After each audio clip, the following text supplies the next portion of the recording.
Can everyone hear me? Please message in the chat if you can hear me, and please also message in the chat if you can't hear me. Please message in the chat if you can hear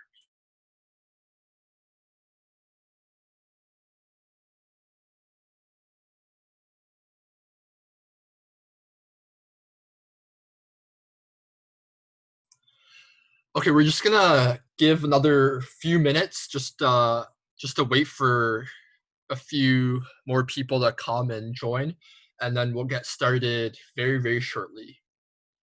Is everyone having a good time so far at MasseyHacks?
Well, time it's time, so we're gonna get started then. So I'll share my screen with all of you.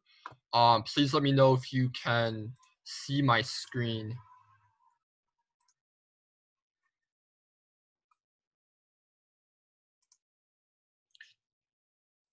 Does everyone see my screen?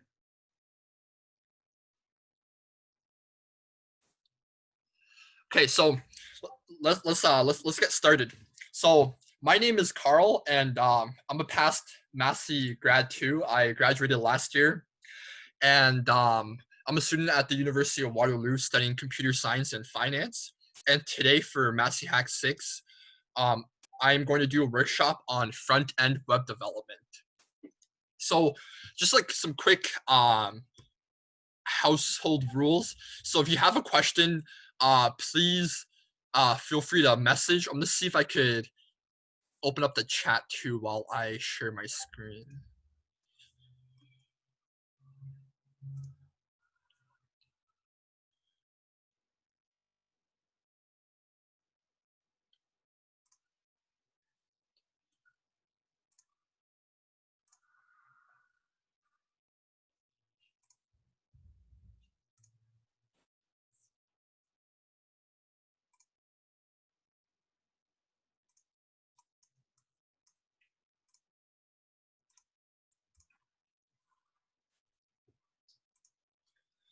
Yeah, so like if you have any questions, feel free to message in the chat and let me know at any time. So let's get started. So what is front-end web development? Front-end web development is basically just what you see on any website that you visit. For example, let's say you go on Google, that iconic search bar with all of the menu buttons on the top, and then that like logo right in the middle of the page. That's what you see when you go to google.ca, google.com, and that's the front end of the website. That's what the users and what everybody that visits that website sees. There's another aspect to web development, that's backend, and just like it just runs your website, it just runs your web app, and that's like more something that you cannot see, that the normal user who visits your website cannot see. So let's get started with the actual code now. So does everyone have Sublime Text or another text editor? If so, you can open it up right now and just follow along as I type and as I show some code. If you don't have Sublime Text, you can go on to codepen.io, and they have a pretty good interface for you to use that will be more than sufficient for our workshop today.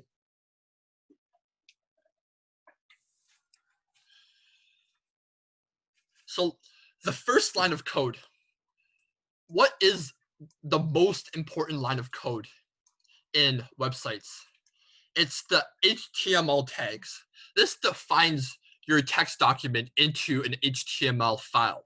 So as you will see here, I'm going to start with so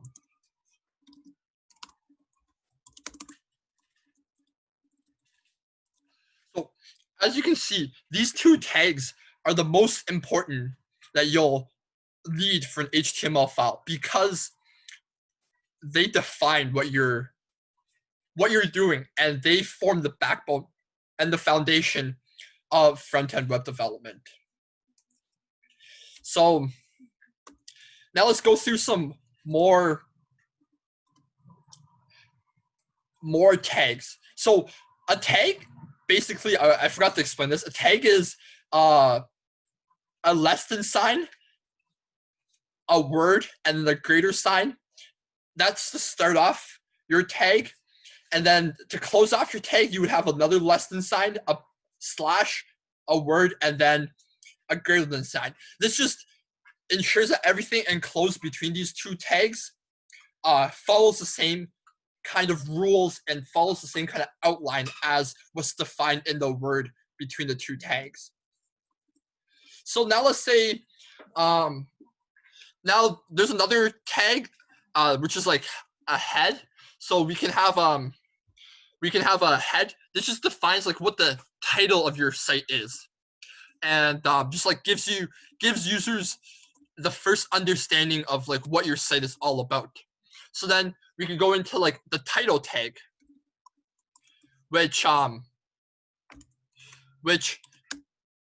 you could just give any random title to your website. So let's just call it our first website. Yeah, feel free to stop me at any time in the just message in the chat if you have any questions at any time. So this gets our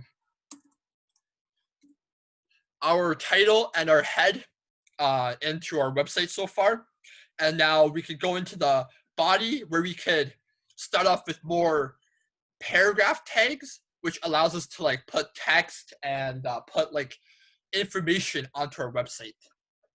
So now let's say we want to create a paragraph tag. So I love MasseyHacks. So now when the user goes onto our website, they'll be able to see that we wrote I love MasseyHacks directly on the front end, and they'll be able to read that. We can also have, let's say we want to have a heading on our site. Let's say we just wanted to call it our site. So we can have h1. H1, just the one in the h1 represents how big each of how big the text would be.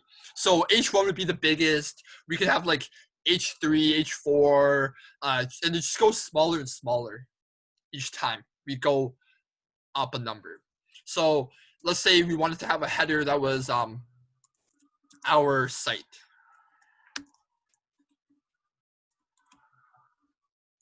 So now we have the basics of our first website done.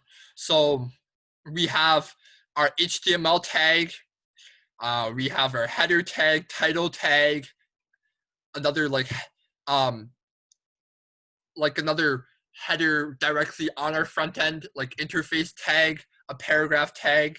So we have quite a few tags. So now we can move on to some more details. So now let's say we wanted to include images. So like, images are very nice, and they make a website look that much more appealing. So a lot of people love to incorporate images. So let's just say we do something like this. Oh,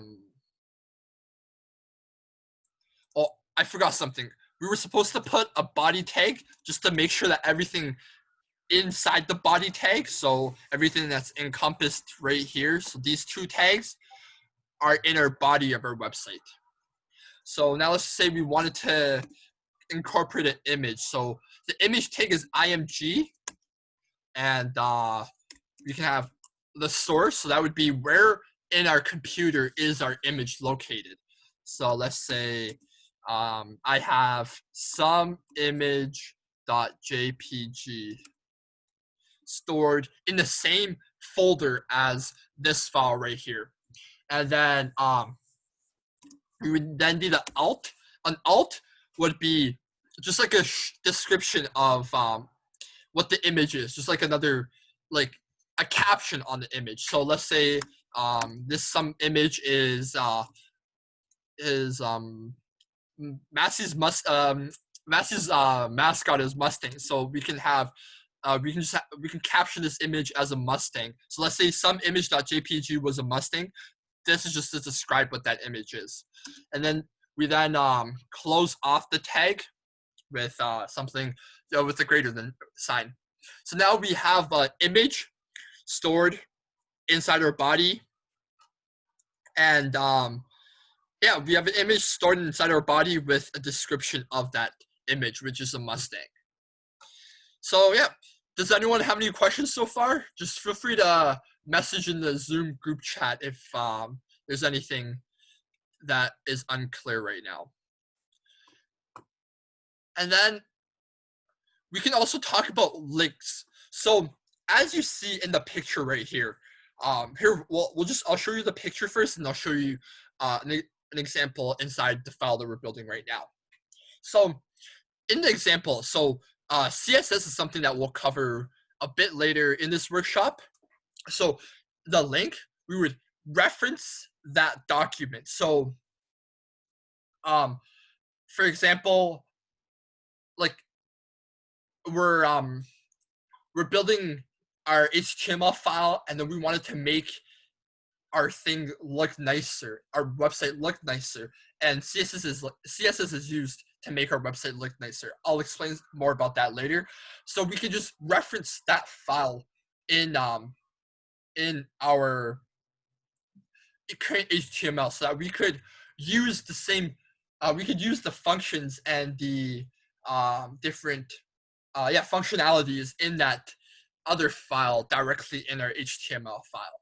So like, it's just something that's really nice, where we don't have to copy over the entirety of the other file directly into our our current HTML file. Like, it just, it makes it a lot easier to compartmentalize our project. And so I'm just gonna show you something like that. And it doesn't even have to be like another file. So like what I'm going to show you right now, and I'll show you later after, is I'm going to show you later how we're going to implement other files. But right now I'm just going to show you how we can implement other links too. So we can implement. So let's say I wanted to link our website. So we could give the user the option to click on this link and it would direct them to MasseyHacks website. So let's say, yeah, they were on our website and they wanted to go to MasseyHacks website right now. So we would just like to define the attribute, and then we're gonna reference the MasseyHacks website. Here, I'm just gonna find the exact URL of MasseyHacks website.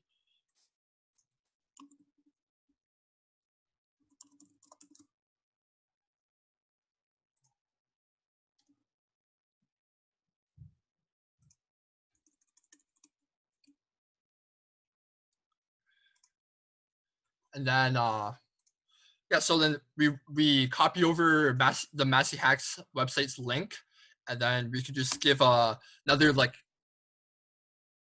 title to our link, so that when users see this, they can just directly click on it. So we would go something like this: MasseyHacks, visit MasseyHacks, and then close off our tag. Does that make sense so far? Is that all clear? Okay. And now we're going to go over our next portion of the workshop, which is CSS. So, oh yeah, forgot to say this. HTML stands for Hypertext Markup Language, and CSS stands for Cascading Style Sheets. So CSS, basically, it just makes it look nice. So right now, like our website, it's pretty plain. It doesn't look very nice, and it's not very appealing to the user. And when we, like in the field of front-end web development, one of our main goals is to make it very visually appealing, visually aesthetic. Just like, you know, like in your English class, right? If you're writing an essay, we want that hook. We want to hook in the reader. Same thing with CSS. CSS would hook the user and hook them into actually wanting to visit our website. So just creates that visual appealing element to our website. So we could start a new file for CSS and just show some like general how to make it look nice and all that stuff. So let's say so now we're going to first we're going to go back to our previous topic. So we're going to first link a website. So let's just, we're going to not link the website, we're going to link the file. We're going to link the CSS file. So so let's just call it main.css. And then we're going to close off our tag. So then we're going to go to main.css, like when we're going to name this, it's going to be main.css. And then we could just go over some, just go over some selections and declarations. So for example, let's just say we wanted to make this paragraph, like make the text in that paragraph, I don't know, orange. We could do something like this. And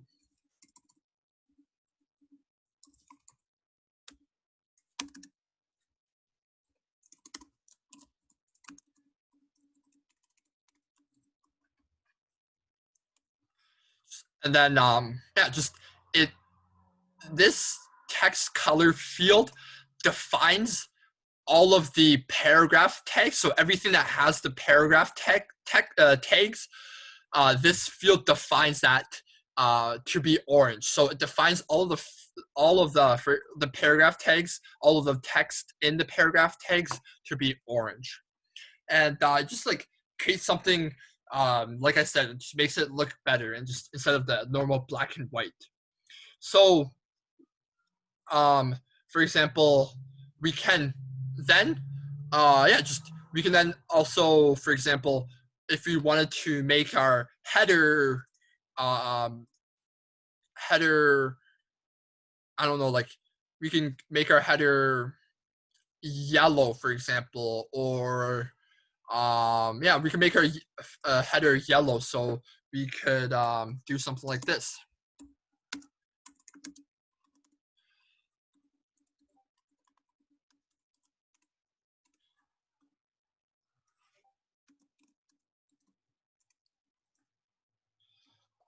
We can make it yellow. We could also we can change the font sizes.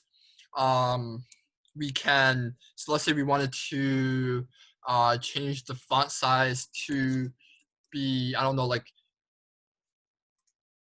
20 pixels. So we can do something like this. Font size equals 20 pixels. We can also, so that just creates some of these things. Just makes it like we could play around, we can mess around with it to customize what we want for a specific project. We can also, what else can we do? We can also do, we can change the font family, so we can make it I don't know, like these fonts. We can change it to these fonts. Like I always use Times New Roman for my essays, so I can make it times. And we're just gonna finish off the declaration. And it's a serif. Like there's two different font families. There's serif and there's sans serif. Serif, I think in grade 9 business, like they said serif was more formal. Sans serif was more like Comic Sans, I think. So just like a bit less formal. So we wanted to make our header really formal, so we can just kind of make it Times New Roman. And now, let's say we just want to go into like more customization. So now let's just say we wanted to customize our we can customize, what can we customize? Let's say we just want to customize our body. We wanted to center everything. So we could create a class in our body, so that just ensures that everything like goes into, makes everything center. So we can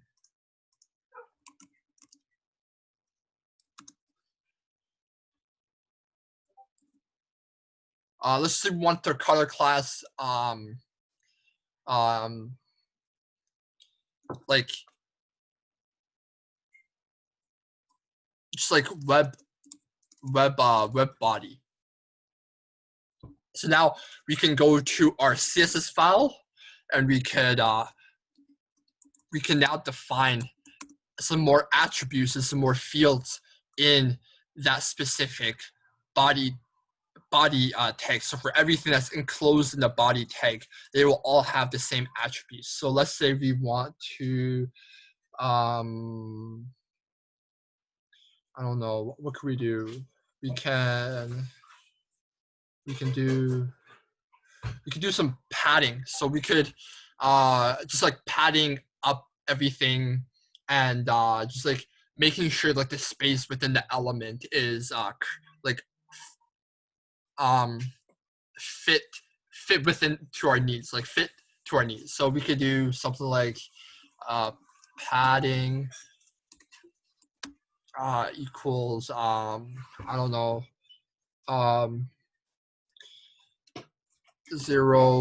1.5 rem. So they use rem as like the measurements. I forget what the exact conversion is, but like they just use rem as like one of the measurements. So we can do something like that. We can align everything. Yeah, like we were trying to align everything, so we can do text align, and we can call it center, so we can align everything. So what I just did with this class is ensure that everything within this body tag, so we gave the body tag this class, we now ensure that everything inside the body tag is they all match up and they all fit within these two declarations that we just did. What else can we do? We can also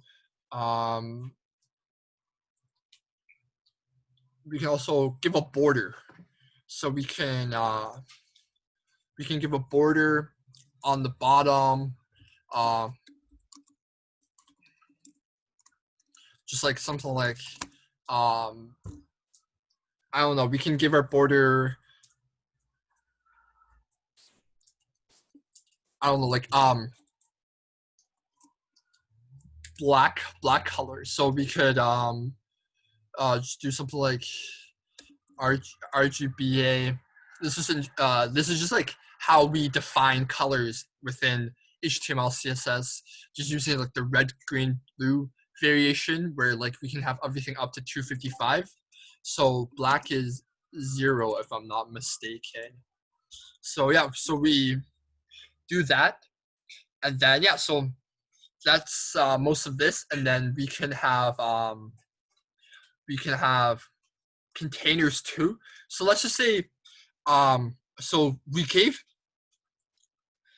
for class we're allowed to reuse them. So like let's say we wanted to I don't know, like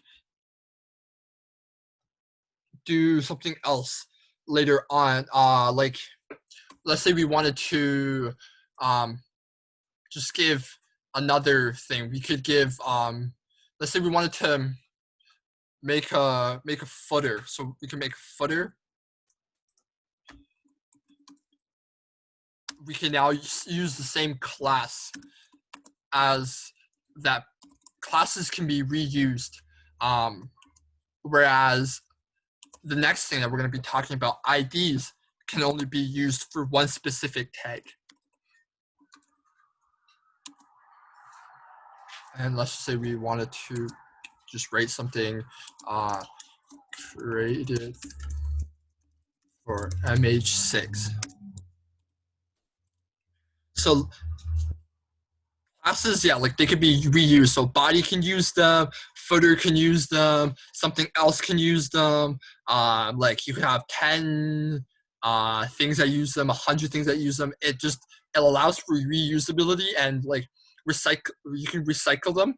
But for IDs, so IDs would have something would be basically the same format as what we defined earlier, but it would be more like it would be, instead of the period, we would replace it by the hashtag symbol or the number sign.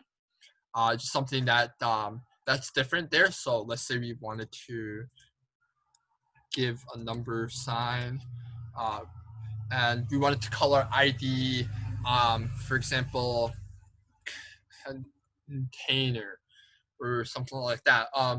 Then we can just basically only give a specific tag those attributes. So let's say we wanted to, what could we do in our container? What can we do in our container? What can we do in our container? We can we can do the text color to be black. We can do the yeah, we can also do the font size.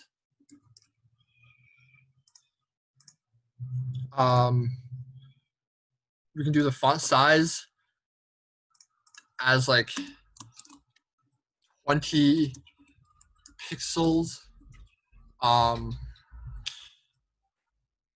just gonna see if there's anyone that messaged in the chat and just see if there's any questions right now.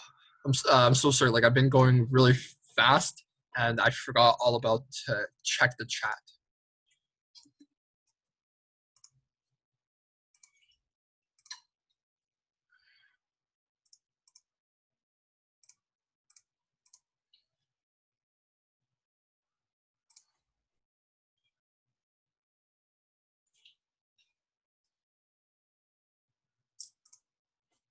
Well, I'll leave some time at the end for questions. I like right now I can't like access the chat for some reason, so I can't like see any questions. But I'll leave some time at the end for questions.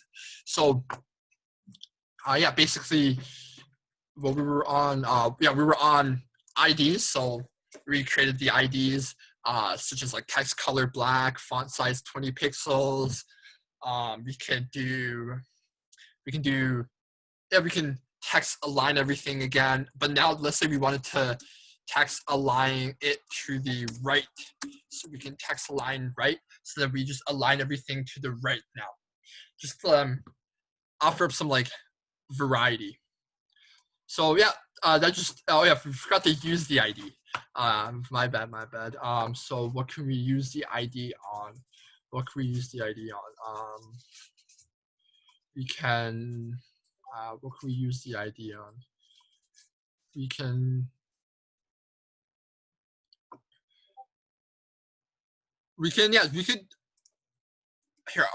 can introduce a new tag right now. So div basically just like separates a lot of the things and just gives like each portion, each like group something. So we can do something like equals, what do we call a container?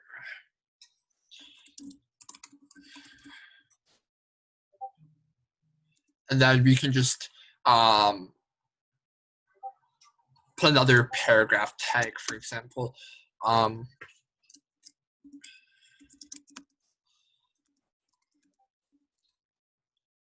Something like that.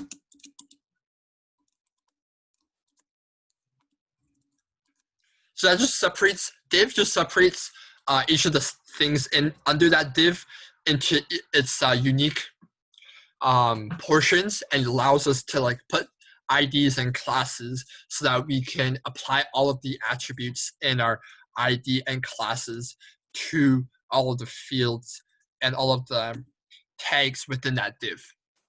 So yeah, now we're gonna move on to something that's very interesting. So I know at Massey in grade 10 computer science, they taught JavaScript. I'm not sure about other schools, but like what we do right now with HTML, CSS is just to create a website for the user and what they see. It's not really, I don't know, like it's not very what's the word, like responsive or dynamic. There's not like a lot of things going on in the background. It's just what you see, just like visuals, images, fonts, paragraphs. And sure, like it's visually appealing, but sometimes like that visual appeal does loses power. So we want to add something else. So what we can do is like responsive design. So it's just like it allows users to like to have a user-friendly experience and allows your website to be really attractive on just like anything. It just basically, like for example, let's say we wanted to let's say we wanted to open up our website not only on our computers, but we also wanted to open it up on our phones. So we can apply the meta tag. So we would go into our head, and we can apply the meta tag. It just tells the browser to match the screen pixels and the CSS pixels in a 1-to-1 ratio, and it just doesn't allow like your phone's browser to like scale on its own without like consulting the CSS. It just like we don't want to create that inconsistency between you going on your website on your phone compared to you going on your website on a desktop browser. So we apply the meta tag.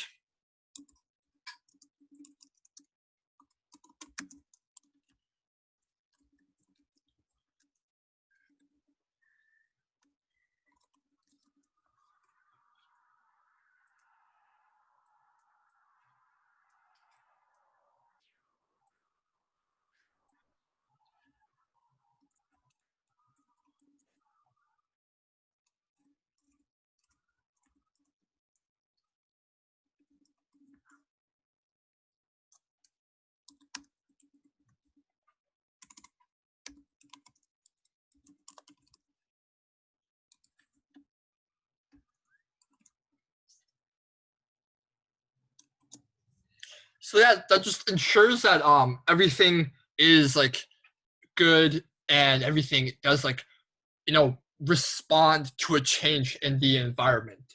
So the width just basically controls the size of this. So it just fits within the device width. So like for example, if we're opening up on a Chrome browser, it fits within the width of my screen. If we're opening up on a phone, it fits within the size of the phone. And then the initial scale property controls the zoom level when the page is first loaded. So this just ensures that users are like able to zoom the page in and out without like distorting anything or without creating any inconsistencies. So then we can also talk about using actual JavaScript.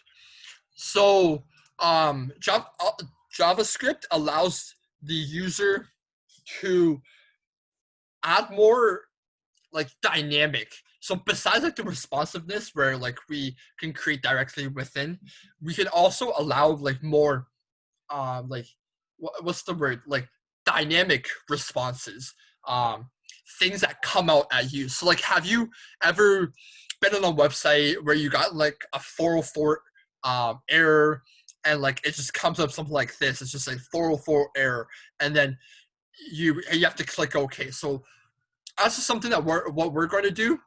We're going to make a box come out at you when you go on your website. So like we're just gonna use JavaScript, and it's gonna be alerts and prompts. It just opens up the little text box with like just a little text box, something like that, with like a standard like text or something like that, and just create something fun. So let's just go into that. So let's say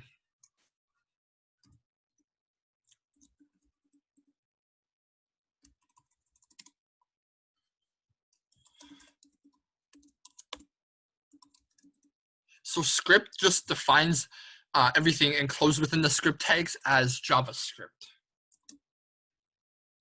So we can do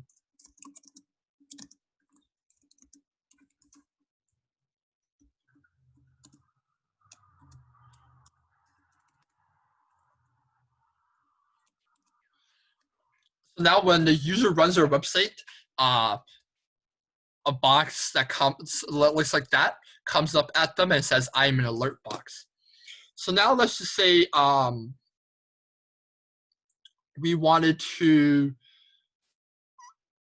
like prompt the user. So you can, now there will be a little field right here where you can enter something, where you can where we can have something like, what is your name?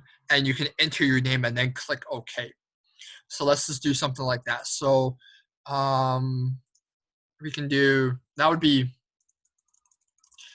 require a prompt. So we would declare variable first. So this, let's just ask the user for their name. So we would prompt them. What is your name? And then we can then check something. So we can do some basic JavaScript if statements to just check something and give the user a bit more interaction.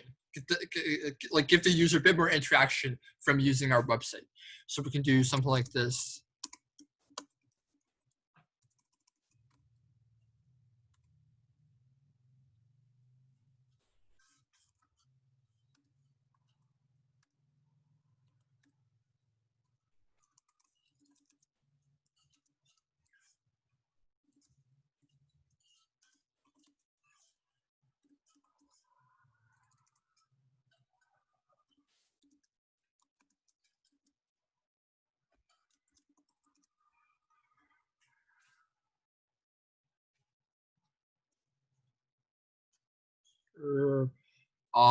So if they don't enter anything, we can just say user canceled. And if they do enter something, we can just say hello, their name.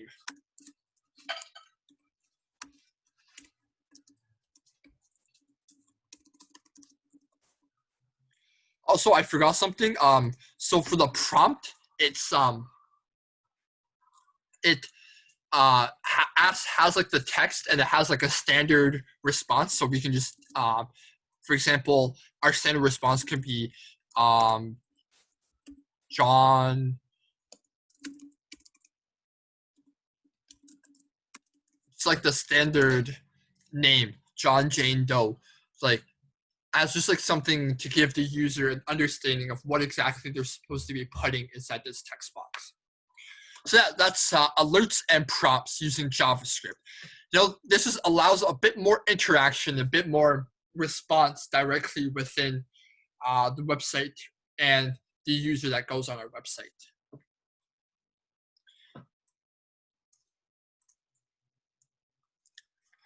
JavaScript functions. So we can just we can also create other functions. If we wanted to enclose everything within this, we can just do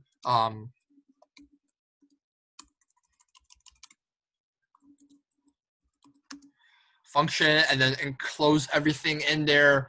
Functions just allow a piece of code to have to be more clearly organized, and just allows a piece of code to have a name. So when you call on a name, you can just execute all of that code. So let's say we wanted to call our function my function.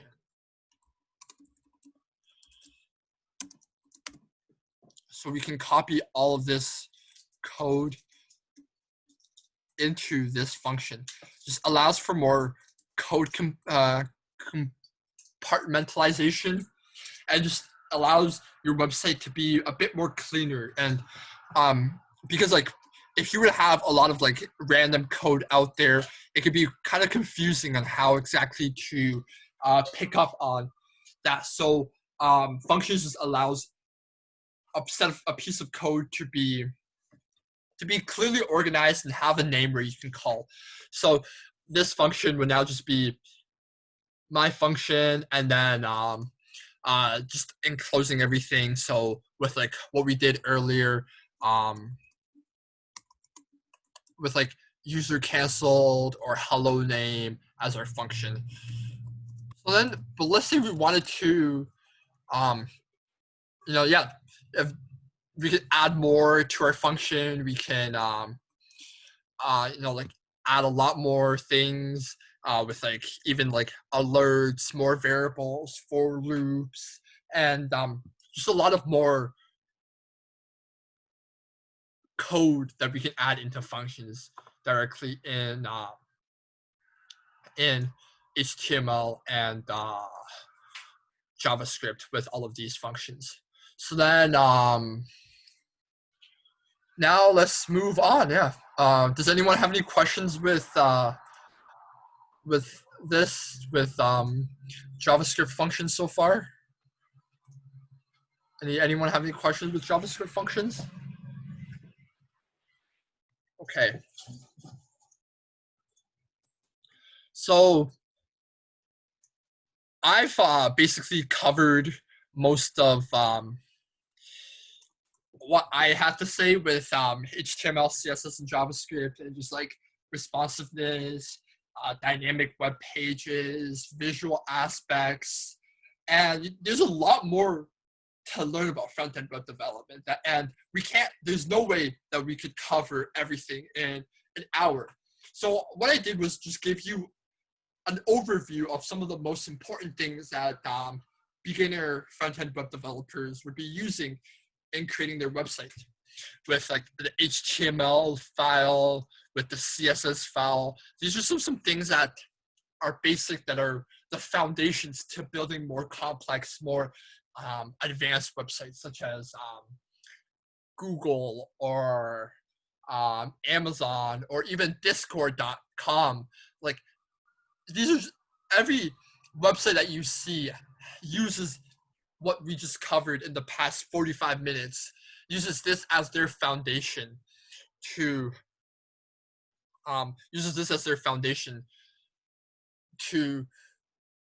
like build on and make more complex websites. So like if anyone like has any questions or is planning to use front-end web development or like use HTML, CSS, JavaScript, like even other frameworks like React, React Native, Bootstrap, in their hacks for this weekend, and have any troubles, please let me know. Please message me on Discord or send a ticket request in the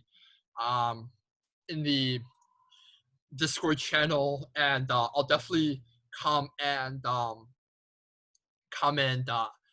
help, and just give any ideas, give any suggestions within this. So we have 15 minutes, so I have an activity for you guys. So we can just make if you just want to make a little about yourself website, just explaining who you are, what your hobbies are, what you do, maybe add a picture of yourself, and make it a prompt. Just welcome any user that comes to your website with a prompt.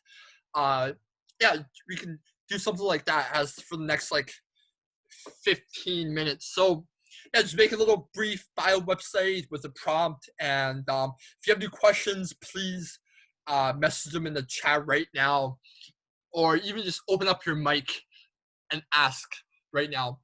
I hope all of you enjoyed my presentation so far. So if you have any questions, feel free to ask. If not, feel free to make a bio website, and anything like that, I'm always there to help. I'm just gonna see if I could now stop sharing my screen. If I stop sharing my screen, just gonna see if does anyone have any questions?